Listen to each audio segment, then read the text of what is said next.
As we are well aware, our beautiful planet Earth is currently embroiled in a series of crises. Without doubt, the most obvious and pervasive of them all is the COVID-19 pandemic. It has wreaked havoc worldwide since its first major outbreak way back towards the end of 2019.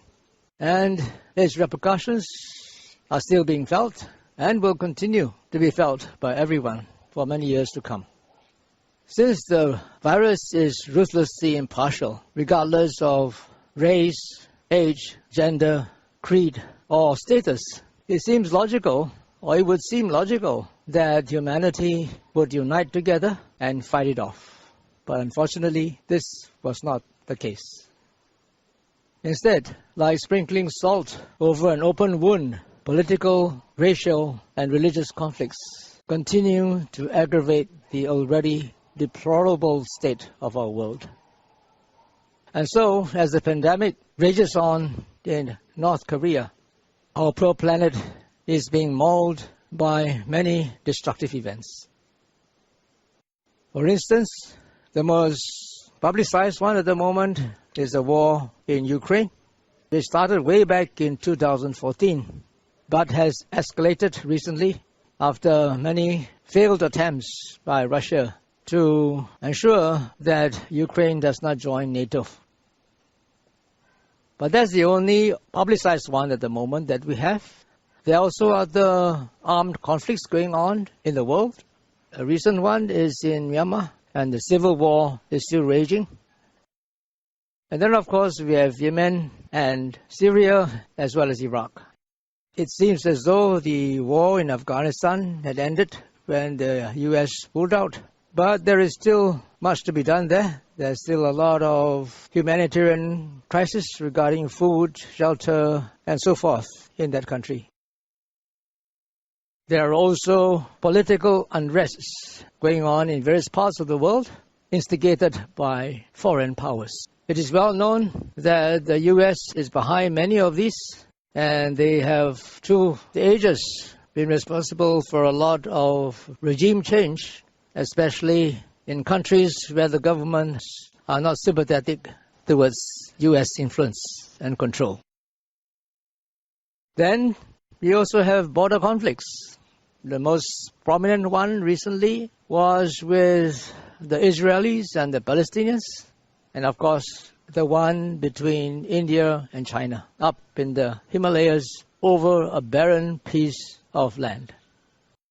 I remember many years ago when I was traveling in an airplane from New Zealand to Malaysia, or vice versa. I was watching a movie in the airplane, and it's probably an abridged version of the Romance in the Three Kingdoms. And in one of the scenes, warriors were fighting over a barren piece of desert.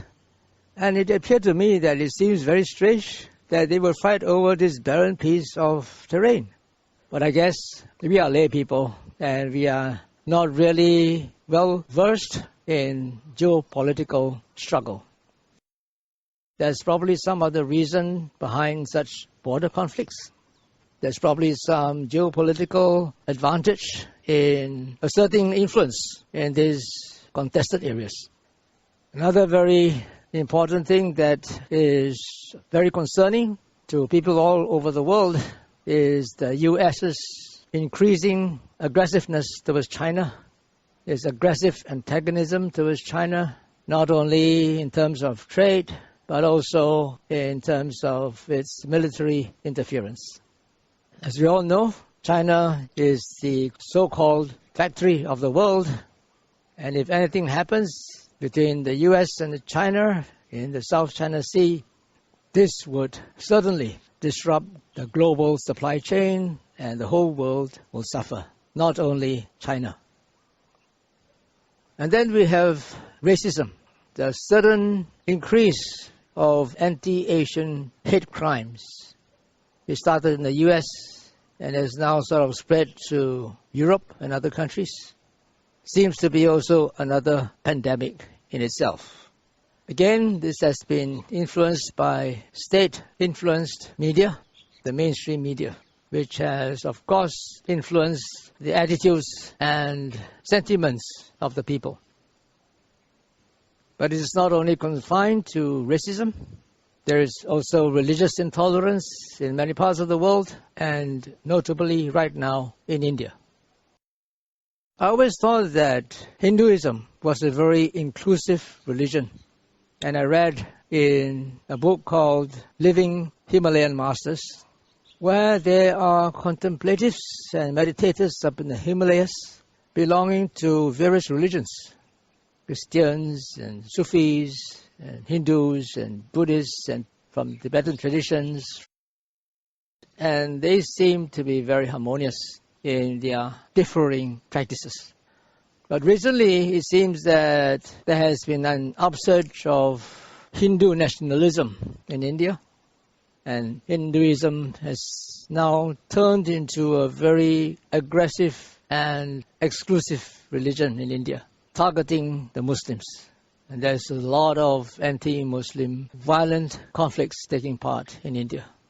This is the most obvious of ones, and of course there are also other religious conflicts going on in various parts of the world, as you can see, between different sects of the same religion.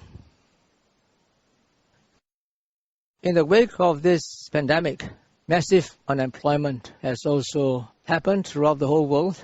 Because of all these lockdowns, there were a lot of businesses that were closed and people went out of jobs. Subsequently, this has led also to inflation, and coupled with the recent unilateral sanctions imposed by the US and its allies on Russia, this has disrupted the global supply chain, resulting in food shortages as well as energy shortages in many parts of the world. As we all know, much of Europe is mostly dependent on Russian oil and other agricultural products.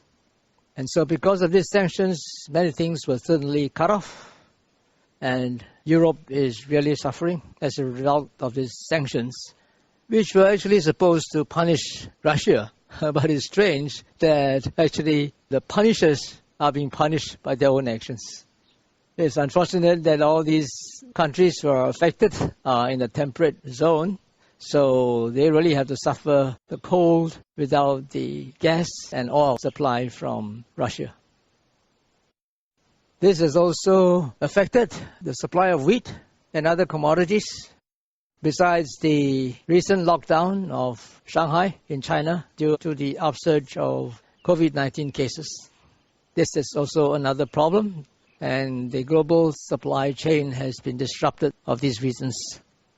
So there is a food crisis, and there's also an energy crisis, and part of these crises related to energy is not only confined to disruption of the global supply chain, but it is also due to the efforts of many nations of trying to cut down carbon emission and to increase green energy usage.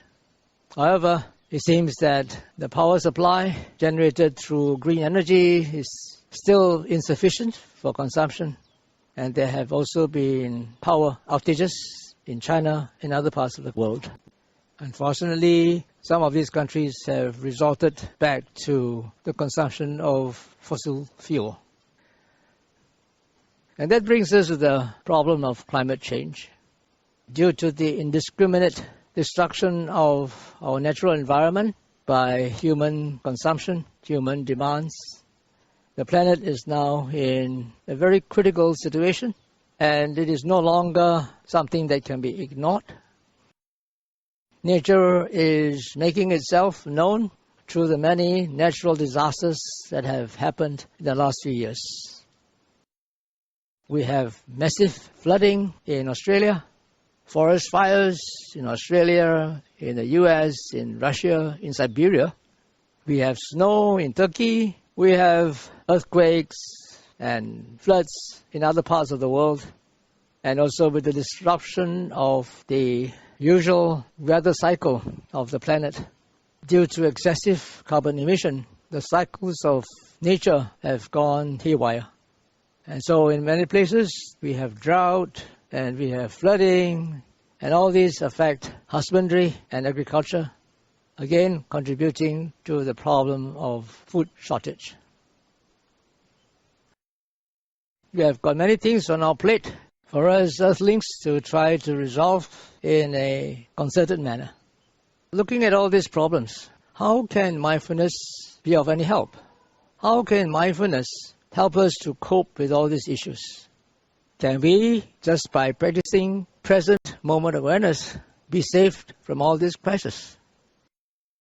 Well, one could say that by practicing present moment awareness, one can get some peace of mind. And when the mind is composed, then it becomes clearer and can perhaps give better and more creative solutions to some of these crises. That's also possible. However, I think that mindfulness has a greater role to play, more than just trying to be in the present moment.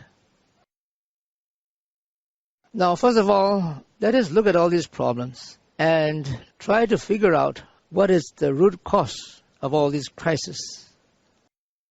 From the Buddhist point of view, I would say that all these are rooted in greed, hate, and delusion. Or, to be more precise, all these stem from the over-excessive expression of lobha, dosa, and moha.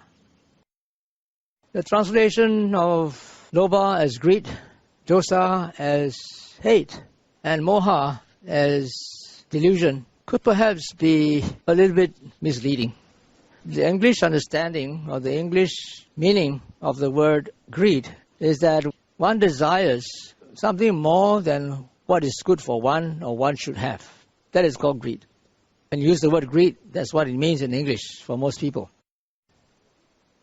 However, the word lobha is more than just greed. It actually covers a whole range of mental states, from a slight liking, subtle liking, to intense lust. There's a whole range of them, and it's not just greed. Greed is one of them, but we also have liking, attachment, craving, desire, clinging, and so forth. So there's a whole range of mental states involved, but the common thing about all of these is that it has the nature of grasping, not wanting to let go. That is a basic nature of lobha. It's very sticky. If you've gone hiking before, you could actually liken it to a leech. When a leech gets onto your skin, it's very difficult to get it out. It holds on so tightly and so slippery, and even when you try to pull it out with your fingers, it may not be able to come out. So that's how persistent lobha can be. Now, if you look at all these crises, I would say that they come from greed, from lobha. And it's not just lobha or greed for material things. Even more deadly is the attachment and craving and clinging to power, to religious superiority, clinging to your beliefs, your ideology that can create havoc worldwide. That is what has been happening. All these wars come about because of craving for power, of wanting to maintain power, or wanting to prevent one's own power from being eroded. They are playing power politics at the expense of their own people. It's all based on greed. As it is common knowledge, those people who are running the arms industry are profiting a lot from all these wars and violence and conflicts. And they have lobbyists in their respective governments to keep their respective governments occupied with war so that they can churn out armaments and make a lot of money and benefit all those politicians up there at the expense of the people. Look at what's happening in the US. Some months ago, people were starving, there was shortage of food supply, there was unemployment, there was inflation, and what did they do? They looted the train that was carrying all these goods. It's no longer safe to be in the US. And looted not only the trains, but they also looted supermarkets and shops. So it doesn't seem to be a very safe place to stay in right now. It is not just craving for material things that is the issue. Far more deadly is the clinging and attachment to one's views, opinions, ideology, power, and so forth. And all these wars and border conflicts come about because of clinging, of wanting to cling to one's existing hegemony, or wanting to cling to one's current status quo, not having one's sovereignty eroded by intervening foreign powers. It's the same also, the root cause of all these racial and religious conflicts is also based on lobha, clinging to the idea that one race is superior over others, clinging to the idea that other races are trying to undermine one's superiority. In fact, this underlying root cause of all these issues is lobha itself. And it's because of this lobha that leads to a lot of, you could say, antagonistic behavior, aggressive behavior. These are actually manifestations of hate or dosa. Again, dosa is the Pali term, which is often translated as hate, but could be rather misleading. Because again, dosa covers a wide range of mental states, unpleasant mental states, ranging from subtle dislike to anger, to rage, to destructive, malevolent activity, whether mentally, verbally, or physically. So all these wars that are going on stem from lobha and from dosa, because we cannot get what we want, what we desire, then we react aggressively in order to get what we want. The last aspect of it is delusion, which is a translation of the Pali word moha. Now, delusion is used in a very Buddhistic sense, actually. It refers to not truly understanding the nature of reality. The nature of reality is that whatever arises due to causes and conditions is impermanent, unsatisfactory, and not self. Precisely because we are deluded into thinking that anything in this world can bring about happiness, contentment, and peace through clinging to them or desiring for them, that brings about suffering. It is precisely because we are not aware, we do not understand experientially these three signs of impermanence, suffering, and not self, that we crave for all these things, and then we become more aggressive in order to get what we want. So even though you can say that greed or lobha seems to be the root cause of all these problems, actually the underlying one is delusion. It is because we are deluded. We do not understand that nothing is worth desiring for, nothing is worth clinging to, nothing is worth being attached to. That brings us more suffering and also causes more suffering for others. Related to all this is corruption. Corruption is also another underlying factor behind all these issues that we have. Again, corruption is based on this human failure of subduing one's greed, hate, and delusion. And it is rampant worldwide. It is because of corruption that nations and people suffer. Perhaps I can give a good example of corruption, what corruption can do, and how the reduction of corruption can help to improve the lives of people in the country. Let's look at China, for example. China has been a corrupted country for hundreds or even thousands of years, precisely because of this corruption by the elite, by the rulers of China, that many Chinese fled China for greener pastures in ancient times. That's right now we have overseas Chinese all over the world. And this did not really end after communism took over the country. It was supposed to rectify the feudal system and bring more equality to the distribution of wealth in the country. But yet, eventually, after communism took over the country, its leaders also became corrupted. And that massive corruption of the elite at that time really hampered the real growth of China. But then when Xi Jinping started his campaign in the anti-corruption agency in China, he slowly rooted out a lot of these corrupted politicians, corrupted government officials, and established a less corrupted government. And we can look at the progress that China has achieved within these just 20 years. It is just amazing. And recently, there is another record made by China in the alleviation of poverty. Millions of people were alleviated from poverty.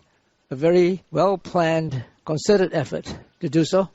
And this stems from the reduction, though not the total eradication, of corruption. Unfortunately, not many governments can achieve this. And this actually tallies with what our scriptures say. Our scriptures say that when the rulers are righteous, then the people will benefit and prosper.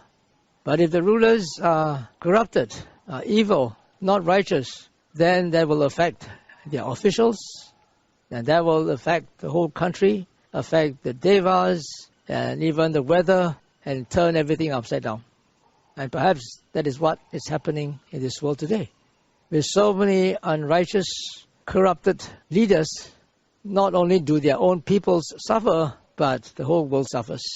The devas are also not happy, and the climate also changes because of all this negative energy that has been produced.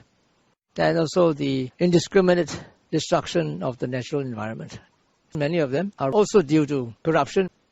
All these supposedly forest reserves, conservation areas were given away through bribery and corruption so that logging can be performed.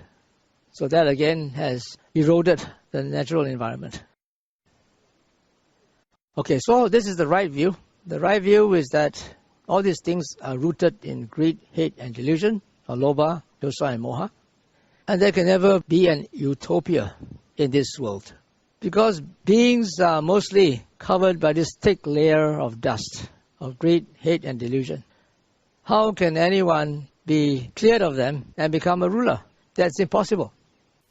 So, what would be the ideal solution? Well, I'm talking about ideal solution, not a practical solution yet. The ideal solution, of course, is to encourage all those leaders who are tackling all these issues that we outlined just now, to learn and practice introspective mindfulness and the 4 Brahmaviharas. But that's quite impossible, isn't it? That is the ideal situation, but not a practical one. Because people are overwhelmed by all these defilements. You look at even Buddhist countries. Look at Myanmar. Supposed to be a Buddhist country, and look at what the government is doing to the people. So it's all motivated by greed, hate, and delusion. And once you are overwhelmed by them, you see no reason. No reason can take you out of that abyss. So the right view is that there's never going to be an utopia on this earth, right? And beings will always be clouded by greed, hate, and delusion. So if we have any anger towards any of these corrupted leaders, then we are actually creating unwholesome karma for ourselves, isn't it? But if we understand that there's actually no one there, these people are just deluded, and they are the victims of these roots of evil, then at least we can get some consolation, right? So this is very important to have this right view. The right view that the majority of sentient beings are all covered by greed, hate, and delusion, by defilements. If you look in nature, you look at the predators also hunt to survive, and they also oppress the weak. But that's the way it is. That's the law of nature, the survival of the fittest. Well, that doesn't mean that you just become complacent, you just surrender everything. It's important to realize that This is the state of affairs that is going to prevail, because those who cross over are the minority. There will be 99% on this shore, and only 1% or less will be able to cross over. So, having this right view is important, but you also need to have mindfulness, because mindfulness has a range of functions. Although most people now think that mindfulness means present moment awareness, is a translation of the Pali word sati, a noun of the Pali verb sarati, which means to remember. And in the whole of the Pali language, there's only one single word for remember, and that's sarati. So the noun of sarati would be remembrance. And by definition, remembrance is awareness of a past object. So how can that be present moment awareness? And yet, currently, there's the most popular interpretation of mindfulness. And even with that interpretation, many people benefit from it. How then can we reconcile this apparent contradiction between the actual meaning of mindfulness and the current popular understanding of it? Well, after making research for many years, and through my own personal experience, as well as interviewing and discussing with other fellow practitioners, I've come to the conclusion that there are actually 4 aspects of mindfulness that are very useful and equally applicable for spiritual as well as worldly purposes. And I call that the 4 Rs of sati, 4 Rs of mindfulness. The first is remember, the second is recollect, the third is remind, and the last one is retrospect. Some of you may have a regular practice of chanting.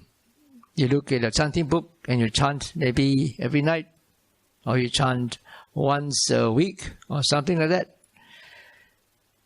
Now, if you don't make a deliberate effort to memorize what you chant, if you misplace your chanting book, then it's a holiday for you that day, right? Because you wouldn't be able to chant without looking at the book. So the first thing you need to know about mindfulness is that it is making a deliberate effort to remember something. For instance, now I'm speaking to you. I'm saying some things about right view. And if you really want to note it down in your mind, you have to make a deliberate effort to remember what I say. Sometimes people attend a Dhamma talk, and they're very happy, they're very impressed, they're very entertained. They come out of the Dhamma talk, they tell their friends, that was a great Dhamma talk. And then when the friends ask, what's it all about? Can't remember, but it was good. Usually it's like that, right?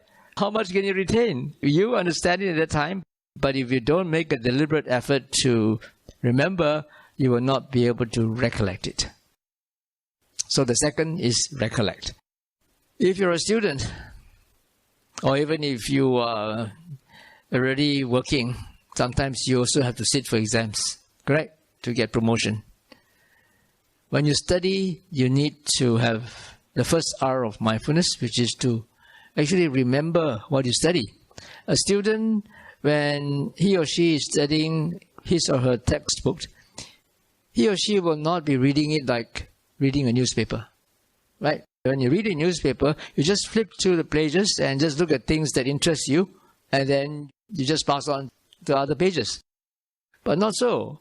When you're reading a textbook, you have to make sure that you note down all those important points within your syllabus, so that at the time of exam, you will be able to recollect what you remembered and answer the question. Right? So recollection is dependent on remembrance.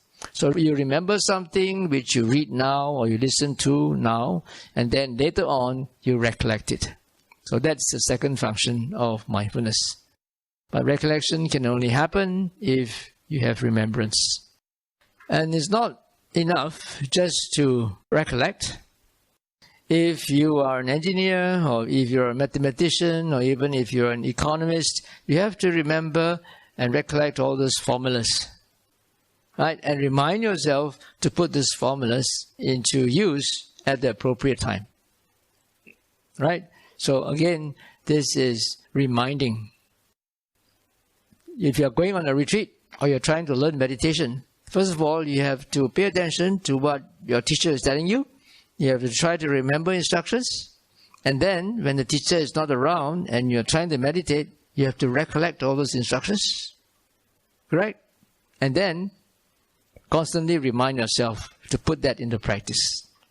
For example, a very simple meditation exercise is to just watch your breath. You know, in breath, out breath, in breath, out breath. Yeah, simple instruction.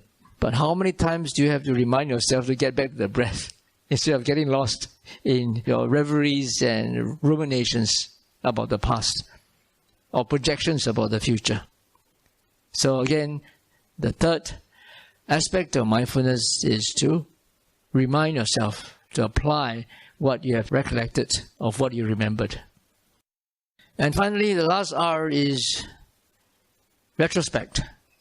Now, I use the word retrospect in a very literal sense because the word retrospect is made up of two Latin words, retro and spect. Retro means back, spect means to look. Nowadays, the word retrospection is used in a different way. It's used to connote a tinge of regret when one is reflecting on something one had done earlier. I'm not using it that way. I'm using it in a very literal sense, retrospect in the sense of looking back at what had happened. And then looking back at what had happened could be the immediate past, the intermediate past, or the distant past. For instance, if we were in a hurry to come here for the Dhamma talk, and then after you left your house and you were at the traffic lights, you wondered whether you had locked your door. All right? At that time, you absent-mindedly came out of your house, jumped into your car, and you drove here. But when you reached the traffic lights, then you wondered whether you had locked your door. So you have to think back, look back at the events surrounding that moment when you left the house in order to retrospect to see where you actually put the keys. Now, that is retrospecting. On the other hand, if you recollect something which you deliberately remembered, yeah, that's recollection. If you try to look back at something which you had not deliberately remembered, that's retrospection. Okay? I'm using it in this sense. So there's a difference.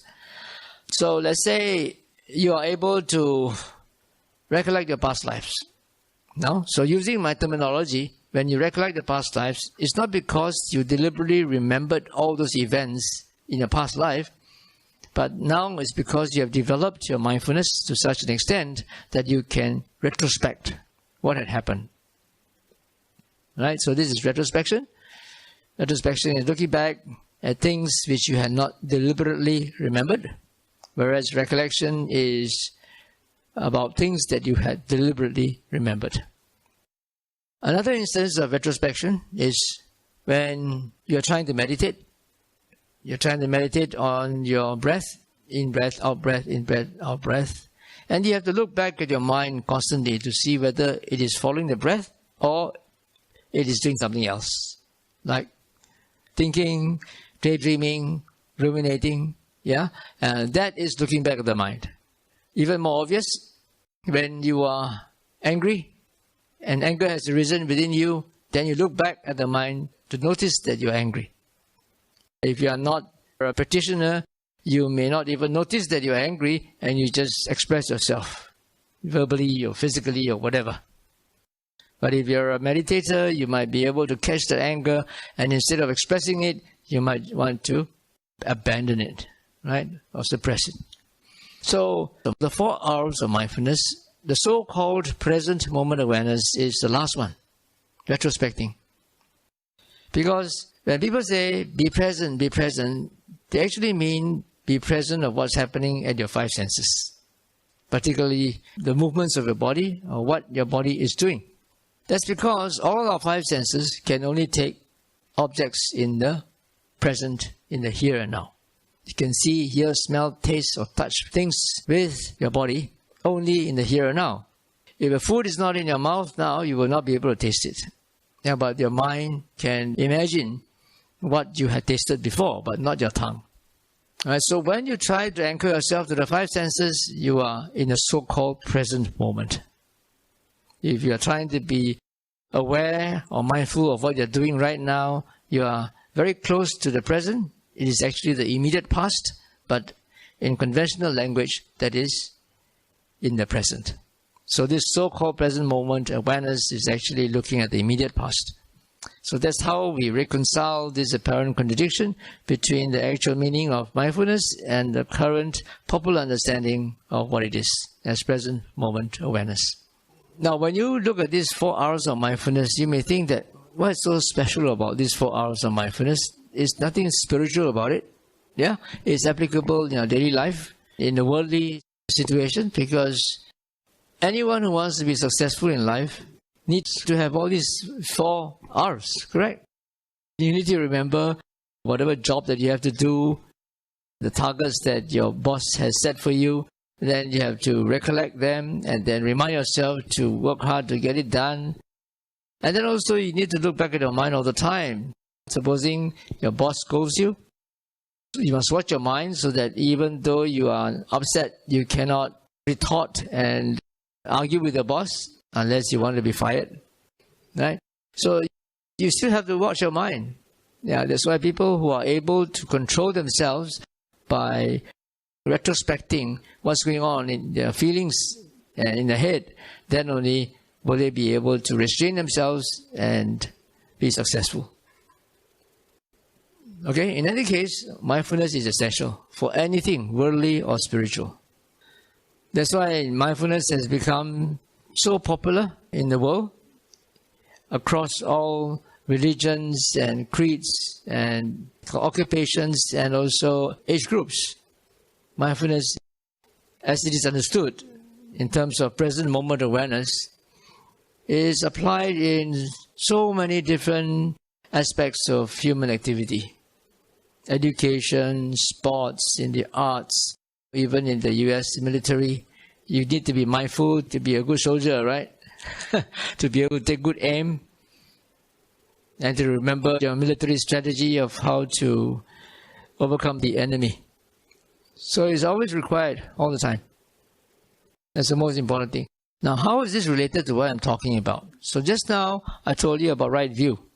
Right view that all sentient beings are subject to being overwhelmed by these 3 roots of evil: greed, hate, and delusion. Yeah, and that the vast majority of sentient beings are overwhelmed by that. And only a select few, you could say, very extraordinary few people are able to be free from that. So it is just the nature of the world to be what it is. So you have to have mindfulness to remind yourself constantly so that you don't get angry at corrupt politicians, right? Or power-crazy world leaders. Because they are actually just like you, you and me. We are also subject to the 3 roots of evil. If you watch your mind the whole day, you can see that. We are not exempt from being assailed by the defilements. In fact, we are being assailed by the defilements all the time. It's just a matter of degree. Yeah, at least if you're a Buddhist, you try to live by the 5 precepts. You try to restrain yourselves. But these people are not Buddhists. Yeah, they may not have any ethics at all, and they just do what they wish according to their desires. When I was a cadet, what's the cadet motto at West Point? You will not lie, cheat, or steal, or tolerate those who do. I was the CI director. We lied, we cheated, we stole. It was like we had entire training courses. So that's how we cope with all these crises. We need to clearly know the situation is like that. That's the way it is. That's why we have to practice hard to get out of samsara, because there's never going to be utopia in this world. And then, clear awareness. You see, the job of mindfulness is merely to bring a past object to the mind's attention. It doesn't have wisdom. Its job is very simple. But then the job of clear awareness is to collect all this data presented to the mind and then try to make sense out of it, to understand it. That is the job of clear awareness. So clear awareness is, you could say, is related to wisdom. So we are clearly aware that all these things are happening due to these defilements. And we also should be clearly aware that we should not merely succumb to them. We can try our best to overcome these problems according to our capability and our own inclinations. Yeah, for example, there are some people who are very, very passionate conservationists. They like to make sure that we preserve the forests, we cut down carbon emission. And there are some people who are very passionate about that, and they are willing to spend their time and effort to help the world to recover from this climate change. But then, it doesn't mean that everybody has the same inclinations that you have, right? So you cannot, like some people who are very passionate about one thing, it's either you are with us or you are against us. To have that sort of mentality is not really very productive. You just try your best according to your own ability, your own interests. And different people have got different interests, right? So one needs to be clearly aware of this to see how much we can afford to take active measures to counteract some of these things, and whether it's within your power to do so. Now, clear awareness can be, again, divided into two parts. One is called wise attention, in the sense that we have this theory that I just talked to you about right view, that we are all subject to influence by the three roots of evil, including all those leaders who are trying to tackle these world issues. So we need to remember that and try to maintain our equanimity when we are confronted with very obvious behavior that exhibit a lot of injustice. Yeah. Actually, there are many people who know what is happening, the power politics that are going on in this world, but they are not able to actually do anything about it. Right? We know, but we can't do anything, really, because it's all so entrenched. All these people who are at the top, they have so many connections that the whole system itself needs to be overhauled, which is quite an impossible task. So we just need to accept that. That's the way it is. You can try our best, but if it doesn't work, then don't despair. That's the way it is. Then, of course, there's also the BARR test, which I often like to talk about. The BARR test is applicable to, let's say, for example, when you're able to have good mindfulness and to catch the intentions that are going on in your mind. Let's say you want to do something to address this climate change issue, or you want to do something to try to solve this global supply chain.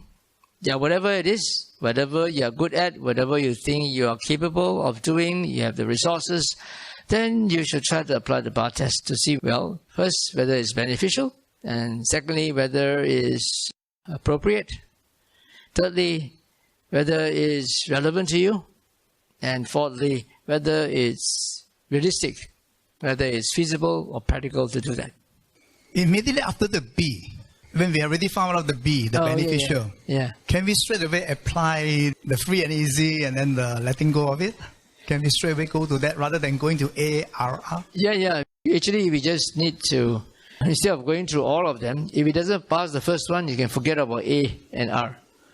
Yeah, but I also teach meditators that if it doesn't pass the B or the A or the R, then you can go straight to the last R, in the sense of the spiritual last R, to see the cause, condition, and effect of how that intention or how that thought has arisen due to causes and conditions. But I'm speaking to the public, I don't think I can explain that.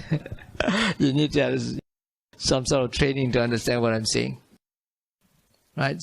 So, actually, from the Buddhist point of view, we need to have a lot of this wise consideration, wise attention on what's happening in our world, even though we see so much atrocities going on, we see so much violence, so much injustice.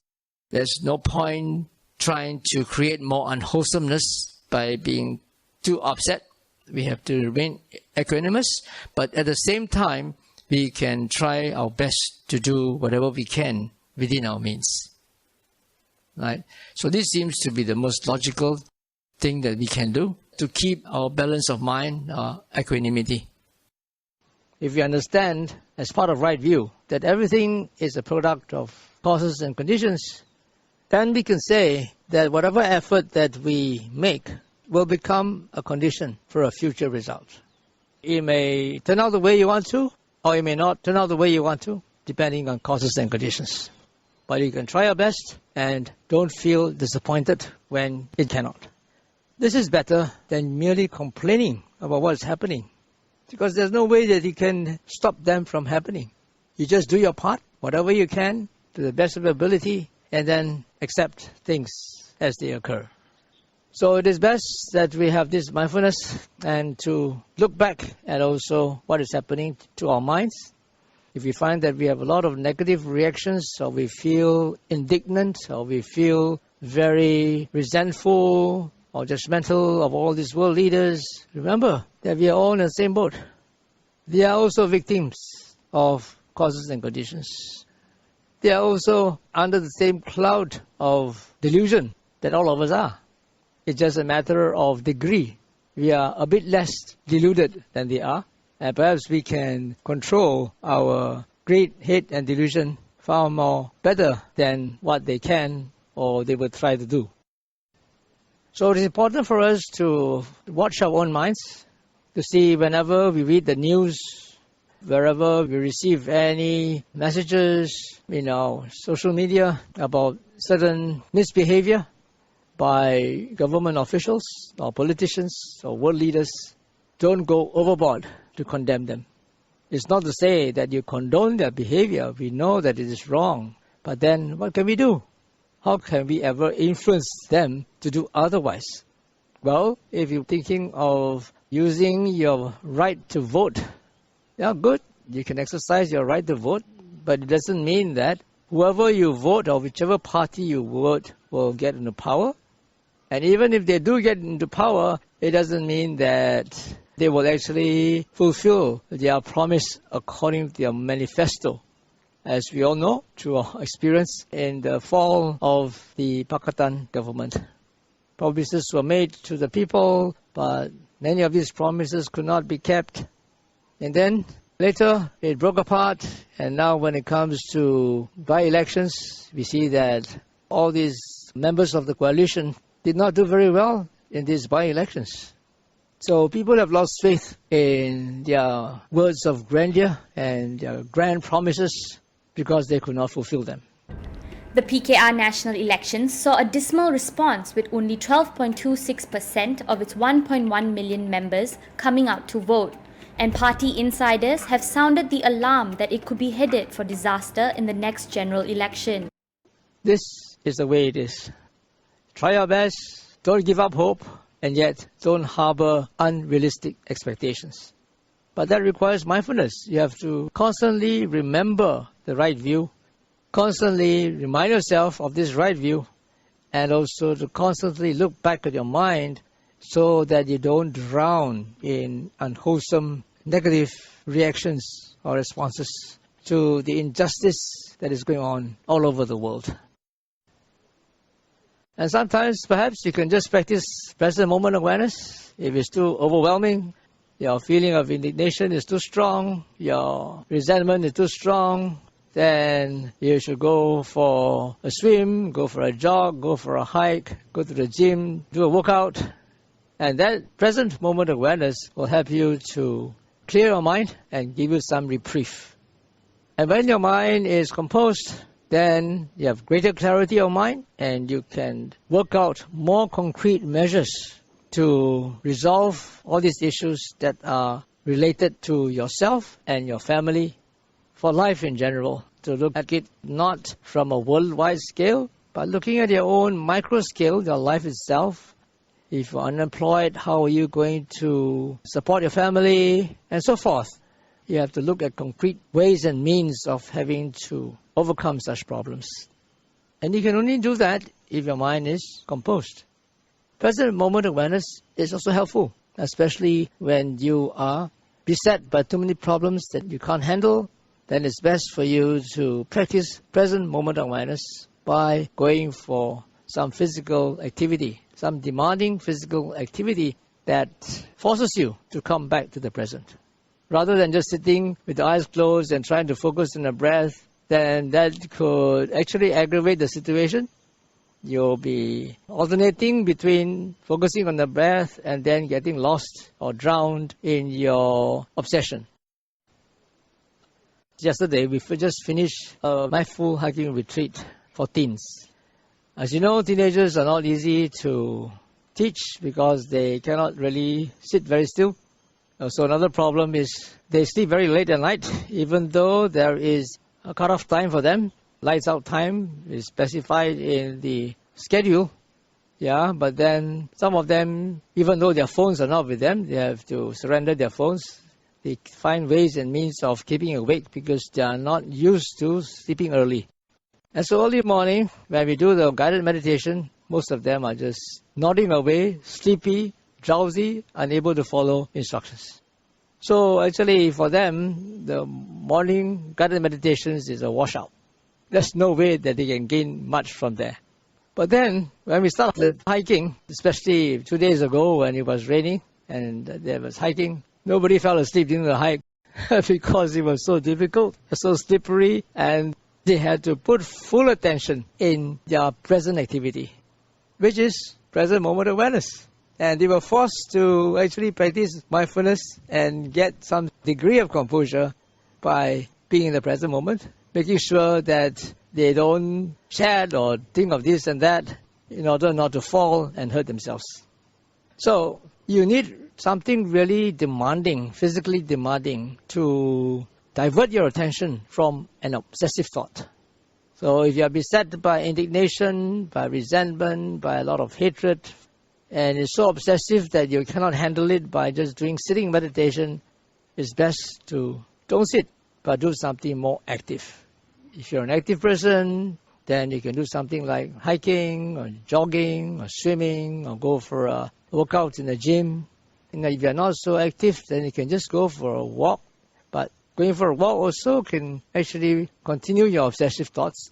So you do something more demanding, whatever it is that you are inclined to do, maybe your favorite hobby, to distract yourself from these obsessive thoughts. That also requires mindfulness. So in conclusion, I would say that the most important thing is to have right view, that all these problems come about due to greed, hate, and delusion, due to the unrestrained expression of lobha, dosa, and moha. We have to understand that all beings in this world are subject to this, and it's just a matter of degree that differs from individual to individual. In fact, we are all in the same boat. We are all victims of lobha, dosa, and moha. So this is the right view, and we should also look at all these corrupted world leaders and politicians as victims of lobha, dosa, and moha. We should have sympathy for them. We wish goodwill for them. We should wish that they can eventually be freed from lobha, dosa, and moha. Yeah? That's only a wish, It's just like when you do metta. You wish that all beings may be well and happy. But can all beings be well and happy? They cannot. Because each being will have its own karma to repay. So in the same way, we can wish that they can be freed from greed, hate, and delusion.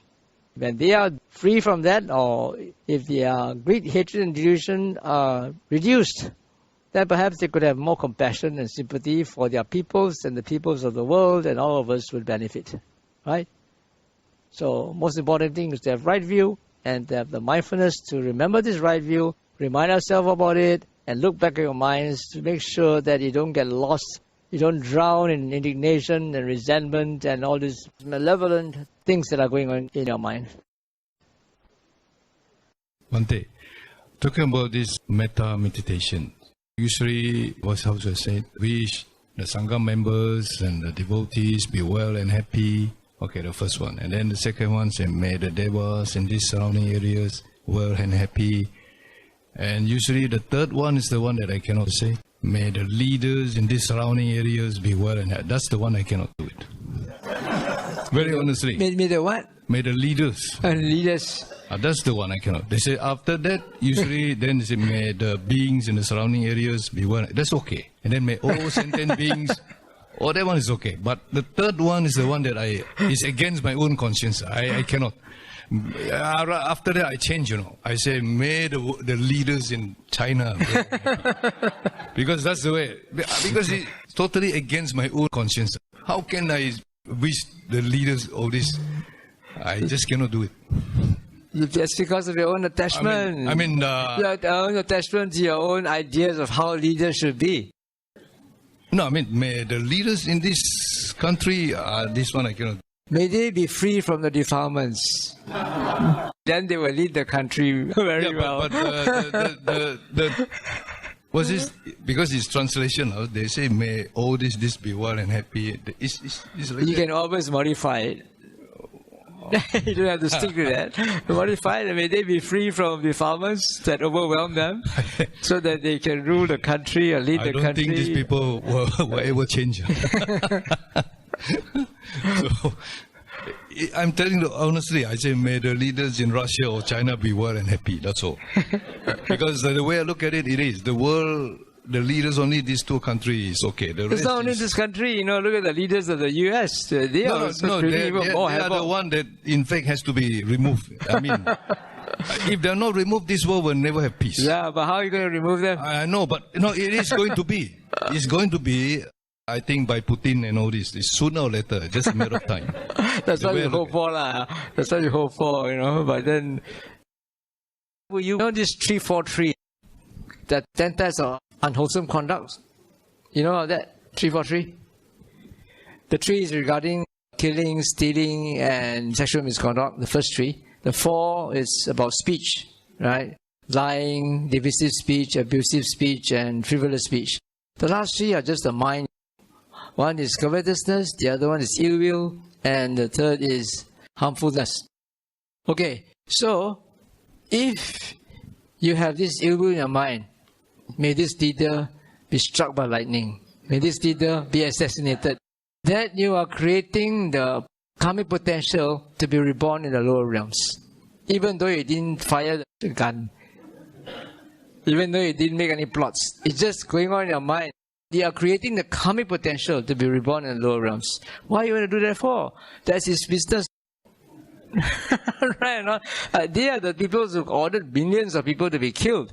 Why would you want to risk your own future in hell by trying to right the situation?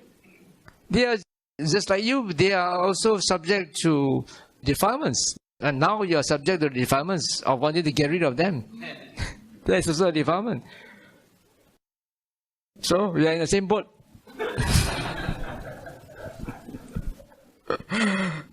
You see, this is the law of cause and effect. Craving, attachment to a view that's causing you suffering. Okay, not easy. That's why you need to have right view. It reminds me of the abbot of a village monastery in Burma. That was way back in the late 80s.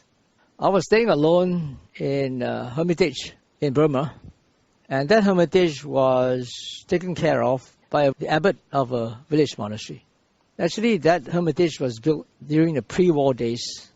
The original monk who stayed there was caught by the Japanese during the Japanese invasion, and he was tortured and he died. But I don't know whether he died in that hermitage or not.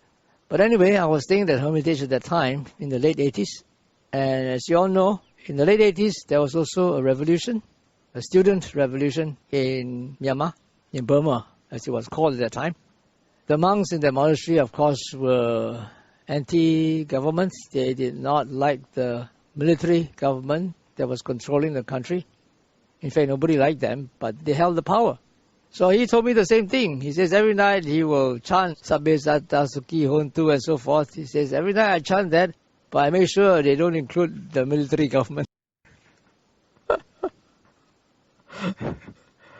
But as I said, you should wish them well, in the sense that you wish that they should be liberated from greed, hate and delusion, or at least have their greed, hate and delusion reduced for the betterment of their own people as well as for the whole world.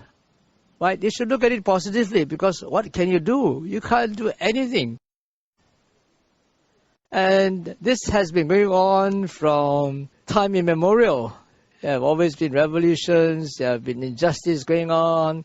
And you look at what happened during the Buddha's time. Even King Bimbisara was a major supporter of the Buddha and the Sangha, and yet he was murdered by his own son, Ajatasattu. What did the Buddha do? Well, what could he do? He couldn't do anything to prevent that patricide. He could totally accepted it. And then, after Prince Ajatasattu became the king, he took over his father's throne, he came to visit the Buddha. And the Buddha even gave him a Dhamma talk. So the Buddha was totally impartial. He knew that that's the way it is. People have to repay their karmic debts. And there's nothing that you can really do to intervene. Even though he was such a powerful figure, he had all the psychic powers, also he cannot intervene. You have to accept it that it is. And even he did not regard Ajatasattu as his enemy. He just regarded him as another layperson who came to see him. And he gave him a normal Dhamma talk. It seems that at the end of the Dhamma talk, he would have become a Sotapanna. But then because of his patricide, he was destined to go to hell, and therefore he missed the chance. But eventually, it seems, very strangely, according to the commentary, he would become a Pacceka Buddha in a far distant lifetime, after paying his debt in hell for many, many years. So, all these wars have been going on since time immemorial, and it's all based on greed, hate and delusion, then there's no way that we can stop them. In fact, the renunciants, the samanas, the ascetics during the Buddha's time in India, they were apolitical. They never took sides because they are at the mercy of the rulers. They can't afford to take sides. Look at what happened to the monks in Burma.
When they tried to go against the military government, many of them were killed, some of them were forced to disrobe, some of them were put in prison and were given hard labor and were forced to disrobe and put in a concentration camp to punish them. In fact, some of them, after they've served their sentence, they came back and put on their robes again. So it doesn't pay to go against the government because they are the ruling power and you are powerless to do anything. So the best thing is to accept and to pray for them or to wish them well. May they be free from greed, hate and delusion for their own sake as well as for the good of the people and the rest of the world. You need mindfulness to do that. You have to remind yourself of this right view. You have to look back at your mind to make sure that you don't get lost in all these obsessive, antagonistic, malevolent thoughts about these injustices and corrupted politicians and world leaders. Okay, so I will end the talk here. I hope that all of you will be able to remember this right view and then have mindfulness and clear awareness to be able to control your own mind, have greater clarity of mind, and come up with wise decisions for yourself and for the world in general.